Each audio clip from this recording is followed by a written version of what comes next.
Good morning, students. In today's class, now we are going to discuss about dissolution of partnership form. Continue topic है हमारा. Previous video में भी हमने dissolution of partnership form को हमने start किया था, जिसमें मैंने meaning of dissolution of partnership form आपको एक्सप्लेन किया था.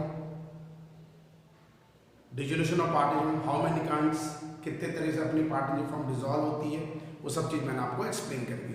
बट आज हम जो टॉपिक क्लियर करने जा रहे हैं वो है डिफरेंस बिटवीन, जो मैंने आपको नोट्स में भी प्रोवाइड करा रखे हैं, difference between dissolution of partnership and dissolution of partnership firm. Dissolution of partnership एक अलग टॉपिक है और डिसोल्यूशन ऑफ पार्टनरशिप फर्म एक अलग टॉपिक है. ठीक है, तो अब इनमें डिफरेंसेस क्या क्या होते हैं हम इसको एक्सप्लेन करने जा रहे हैं. Number one, meaning. एक प्रैक्टिकल बात मैंने आपको पहले भी क्लियर कराई थी प्रीवियस वीडियो में.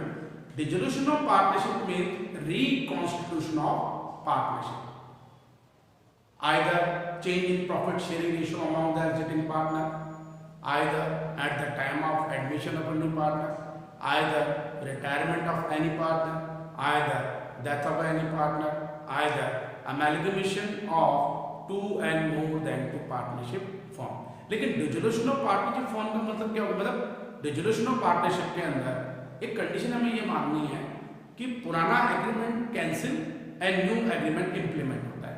जबकि डिसोल्यूशन ऑफ पार्टनरशिप फॉर्म में हम इसे वाइंड अप करते हैं पार्टनरशिप का दैन हो जाना, क्लोज्ड ऑफ. पार्टनरशिप पूरी तरीके से क्लोज्ड ऑफ है.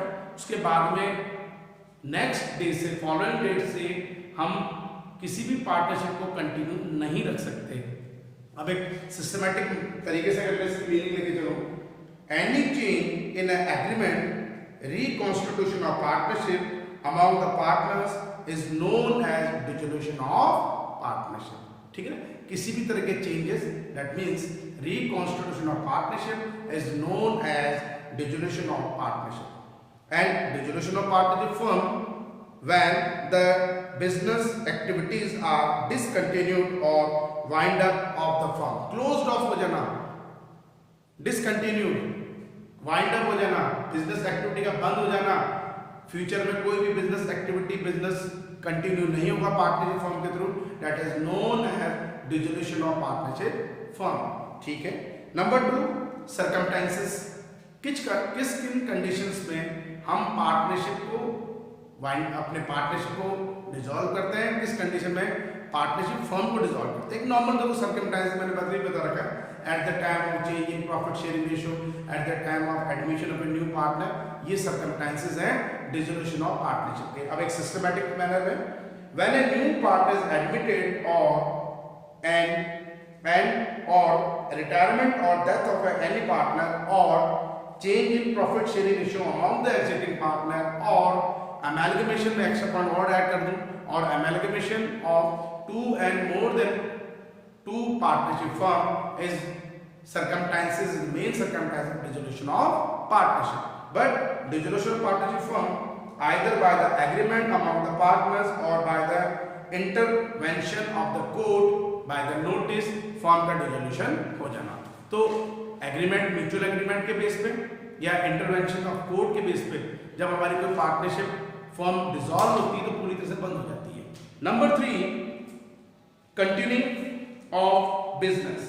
अब एक नॉर्मल बात बेटा, जब हम डिसोल्यूशन ऑफ पार्टनरशिप फॉर्म करेंगे, डिसोल्यूशन ऑफ पार्टनरशिप की बात करते हैं, तो हमारी पार्टनरशिप कंटिन्यू बेसिस पे चलता है, एक नया एग्रीमेंट इंप्लीमेंट हो जाता है. ठीक है ना. तो इस पर number three, in this condition the firm may continue the business under the same name. Same name से, लेकिन एक हम अमेंडेड कुछ कर देंगे, कुछ एक नया पार्टनर एडमिशन ले रहा है, कोई रिटायरमेंट ले रहा है, किसकी तहत हो रही है, पहले दो ही पार्टनर्स थे, एडमिशन के बाद में तीन पार्टनर, सेम नेम है, लेकिन अब हमारी क्वांटिटी ज़्यादा हो गई, रिटायरमेंट डेथ में एक कम हो जाएगा हमारे पास में. तो पार्टनरशिप जो फर्म है वो डिसोल्यूशन ऑफ पार्टनरशिप की कंडीशन में जो है कंटिन्यू बेसिस पे अपना काम करती रहती है सेम नेम पे.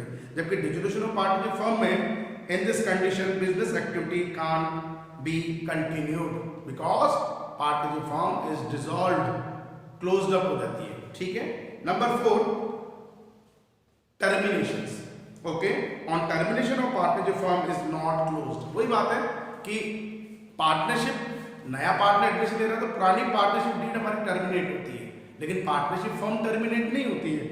On termination of partnership form is not closed. एक न्यू पार्टनरशिप फॉर्म हमारे पास बन जाएगी, 2 की जगह 3 पार्टनर हो जाएंगे, 3 की जगह 2 हो जाएंगे, प्रॉफिट शेयरिंग रेशियो आप चेंज कर लेंगे, लेकिन पार्टनरशिप फॉर्म का टर्मिनेट नहीं होता। पार्टनर्स का एग्रीमेंट जो होता है, डीड है, वो टर्मिनेट होती है।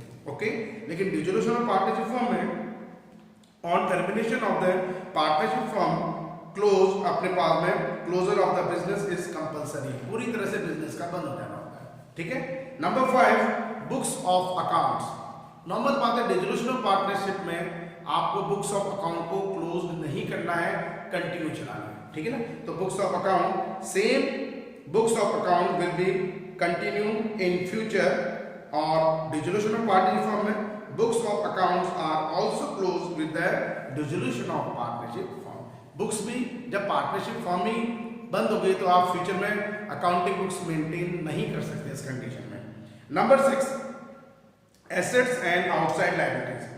एसेट्स एंड, अब वही एट द टाइम ऑफ, हमने जब एसेट्स एंड लायबिलिटीज को करा था, रिवोल्यूशन फंड आप बना रहे हैं, ठीक है, तो at the time of admission, retirement, death हम एक अकाउंट प्रिपेयर करते हैं, रिवोल्यूशन अकाउंट। ठीक है।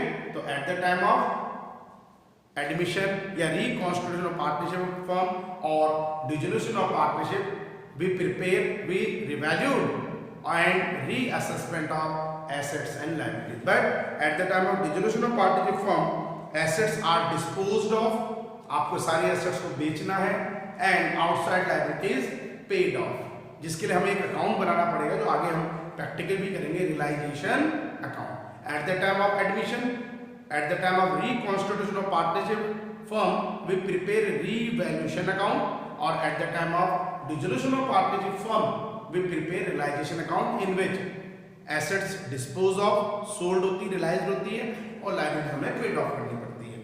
Last and final existence जो होता है, it's involve reconstitution of firm, so the firm be continue to exist, बंद कंटिन्यू रहती है फर्म, एक नए पार्टनरशिप डीड के बेस पे, एक नए एग्रीमेंट पे बेस पे अपने आप को एग्जिट करती चलती जाएगी, लेकिन डिसोल्यूशन ऑफ पार्टनरशिप फर्म की कंडीशन में अकाउंट बंद हो जाता है।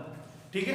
अब हम फॉर्म पार्टनरशिप फॉर्म का कोई एग्जिस्टेंस ही नहीं रहता है, एग्जिट नहीं कर सकती है, आगे कंटिन्यू नहीं चलेगी। तो ये कुछ डिफरेंसेस होते हैं dissolution of partnership and dissolution of partnership form.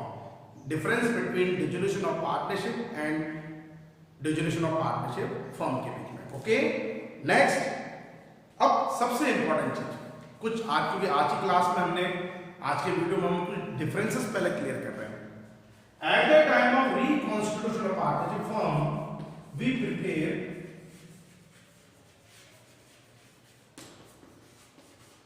revaluation account, and at the time of dissolution of partnership firm, at the time of reconstitution of partnership firm, or at the time of dissolution of partnership, we prepare revaluation account. At the time of admission, at the time of retirement, at the time of death, at the time of change in profit share ratio among the exiting partner according to 12th syllabus. But at the time of dissolution of partnership firm, we prepare realization account.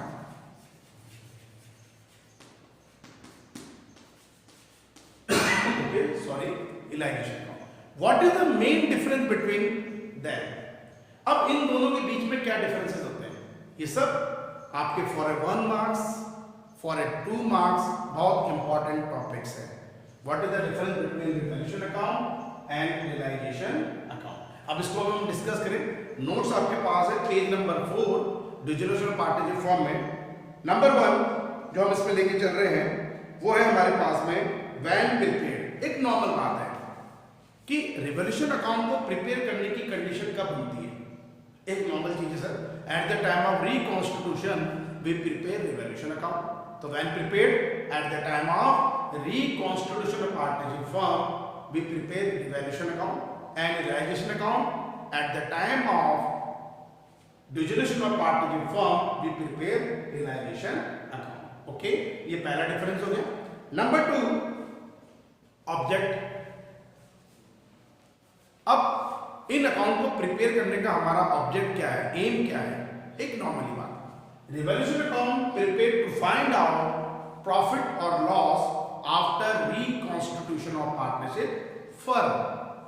Profit and loss calculate करना होता है, जबकि realisation account बनाने का हमारा जो main object होता है to find out profit and loss. तो है, इसमें भी प्रॉफिट एंड लॉस निकलेगा, क्योंकि ये भी एक सिमिलरिटी की बेस पर अगर मैं चलूँ नॉमिनल नेचर अकाउंट है दोनों, लेकिन हम इसमें भी प्रॉफिट एंड लॉस को निकालते हैं। इसको हम जो है डिफरेंस में नहीं ले रहे, हम डिफरेंस में लेके चलेंगे। रियलाइजेशन अकाउंट में assets should be realised, dispose of, आपको एसेट से कितना अमाउंट रियलाइज हो रहा है उस अमाउंट को कैलकुलेट करने के लिए, शो करने के लिए, और आपने आउटसाइड लायबिलिटीज कितनी पेमेंट करी है, कितना अमाउंट आप पे कर रहे हो उसको शो करने के लिए प्रिपेयर अपने पास रियलाइजेशन अकाउंट। तो एक सिस्टमैटिक मैनर में अगर मैं पढ़ूं, फाइंड आउट द प्रॉफिट और लॉस ऑन अपने revaluation of assets and payment of the liabilities we prepare realisation account, और फाइंड आउट प्रॉफिट और loss on revaluation of assets and liabilities we prepare revaluation account. Okay, ये हमारा reason हो गया। Next point number 3, amount. ठीक है, मतलब अब आप रियलाइजेशन अकाउंट में किस अमाउंट पे रिकॉर्ड करेंगे और रिवैल्यूएशन अकाउंट में किस अमाउंट पे रिकॉर्ड करेंगे एसेट्स एंड लायबिलिटीज को। तो अमाउंट, अब रियलाइजेशन अकाउंट में assets and liabilities are shown at their book value as well as their realised value और paid value. Okay, and in revaluation account assets and liabilities are shown at revalued price. Revalued मतलब increasing decreasing amount. हम ज्यादा इसको अच्छी तरह से ये पढ़ेंगे कि revaluation account assets and liabilities are shown at increasing amount और डिक्रीजिंग अमाउंट। कितना अमाउंट हमारा इंक्रीज कर रहा है, डिक्रीज कर रहा है, उस अमाउंट को हम रिवैल्यूएशन अकाउंट में रिकॉर्ड करते हैं। Number 4, expenses.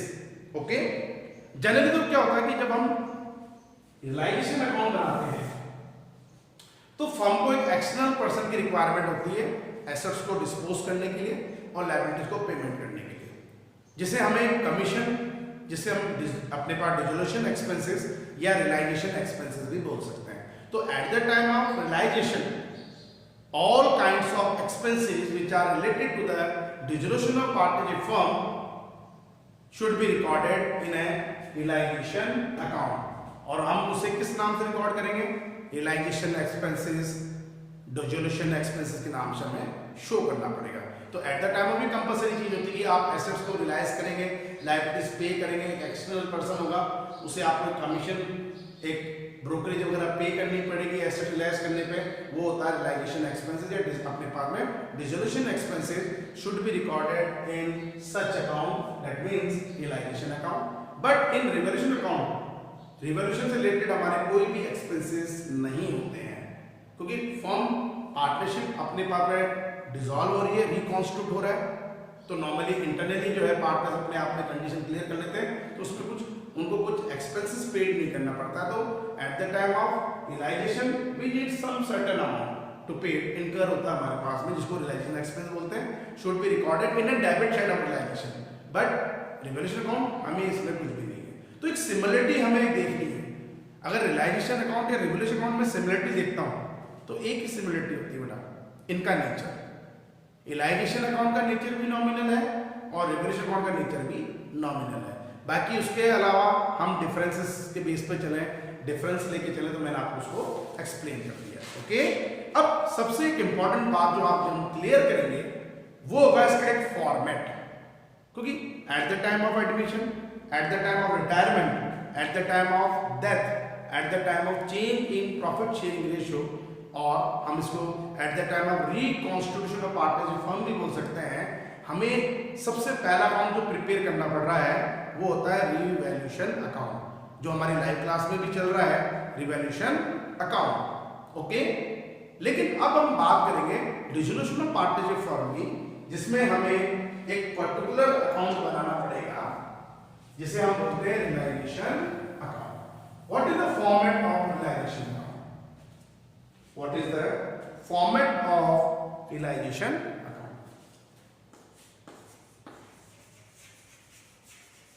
Realisation account. Okay, एक बेसिक चीज पे आप चल रहे हैं, कोई ज्यादा इतना बड़ा पॉइंट नहीं है हमारे पास में, debit particular amount,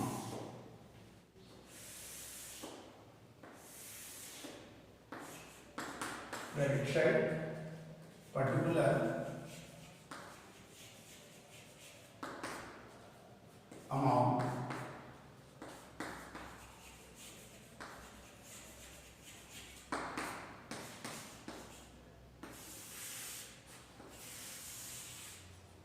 okay.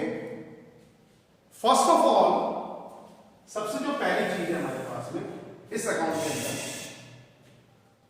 Before dissolution हमें एक प्रॉपर बैलेंस शीट गिवन है। आपको एक प्रॉपर बैलेंस शीट गिवन होगी, एसेट्स बुक वैल्यूज पे गिवन है और लायबिलिटीज आउटसाइड लायबिलिटीज है, internal liabilities, capital balances, undistributed profit and losses, WCR, IFR जो भी है वो हमें गिवन है, ठीक है। अब सबसे पहली चीज हमारे पास में कंडीशन है, हम एसेट्स को रियलाइज करेंगे, ओके।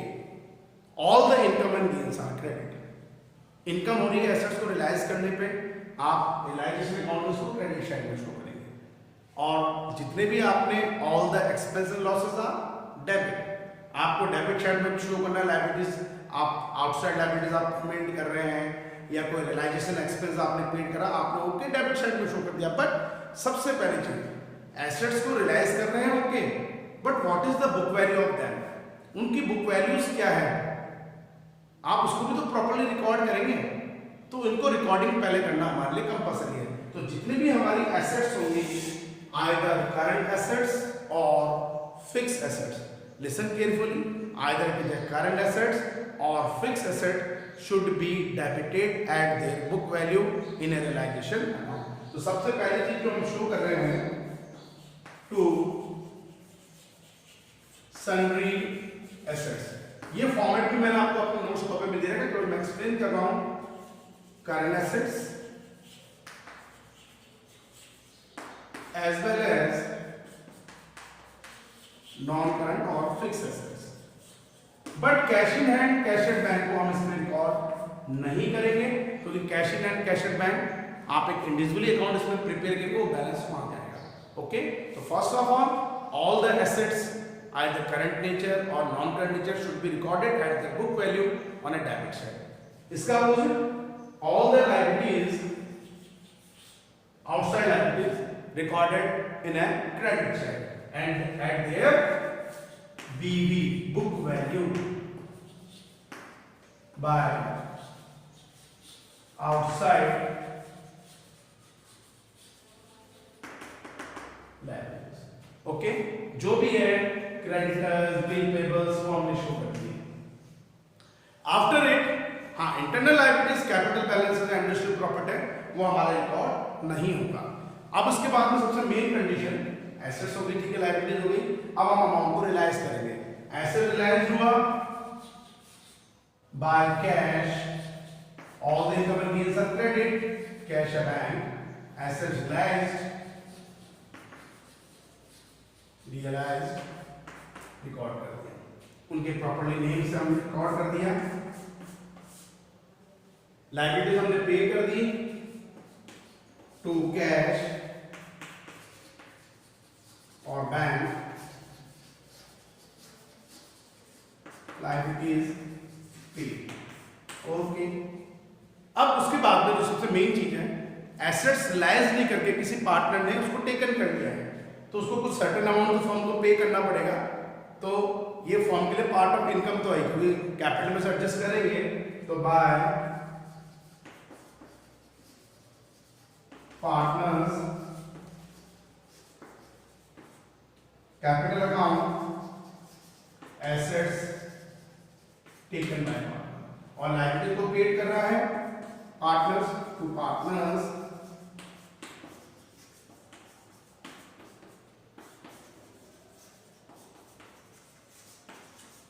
तो इतना कोई बड़ा अमाउंट नहीं होता हमारे पास में, नॉर्मल है।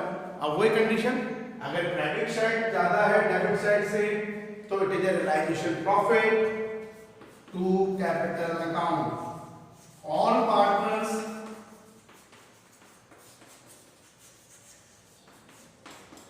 अपने ओल्ड रेशियो में इसको एडजस्ट करेंगे, when the debit side is more than credit side, by capital account balancing figure, it is loss, ये सूरत अकाउंट। ये होता है रिलायंस अकाउंट का फॉर्मेट, जो नेक्स्ट वीडियो में हम और अच्छी तरह क्लियर करेंगे। आज की क्लास में हम इतना ही करेंगे। Thank you and have a nice day, be safe at your home.